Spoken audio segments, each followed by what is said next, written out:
काल रात्री पाऊस खूप पडला तर आपण पूर्ण दूध घरीच ठेवलं आहे आणि आज आपण याचं पनीर बनवणार आहे।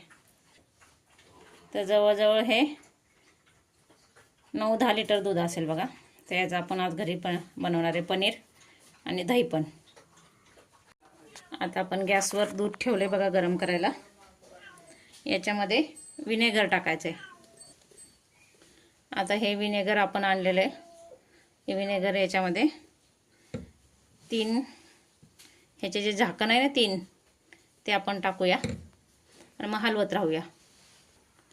बघू शकता हे आपण एक झाकण आता विनेगर टाकलेलं आहे।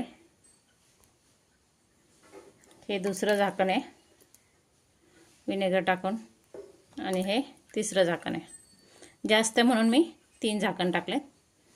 आता हे आपल्याला हलवत राहायचं आहे जोपर्यंत ते घट्ट होत नाही।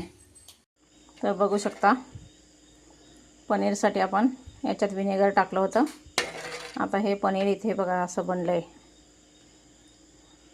आता हे आपल्याला कपड्यामध्ये बांधायचे।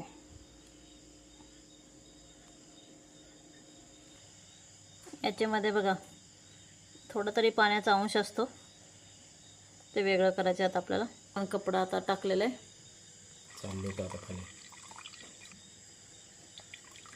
आता हे आपण गाळून घेतले बघा। असं हे असं इथे पनीर तयार झाले। हे आता कपड्यामध्ये रात्रभर बांधून ठेवायचं। हे बघा आता पाणी सगळं खाली गेलं। अशा पद्धतीने आपण बघा हे पनीरचं बांधून ठेवले। आता ते पाणी त्याच्यात ते थोडंसं अंश आहे ते सगळं ह्याच्यात घालणार बघा। उद्या सकाळी आपलं पनीर तयार असणार।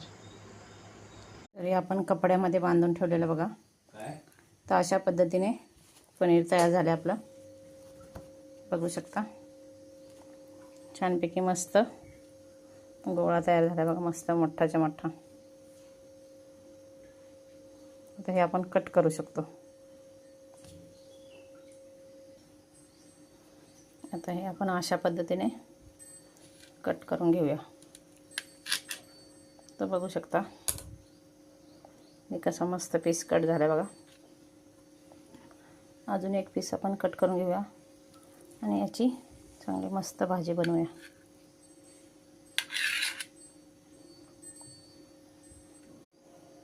तर पनीर बनवण्याची पद्धत कशी वाटली तुम्हाला नक्की सांगा।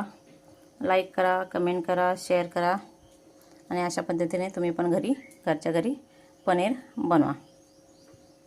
थँक्यू।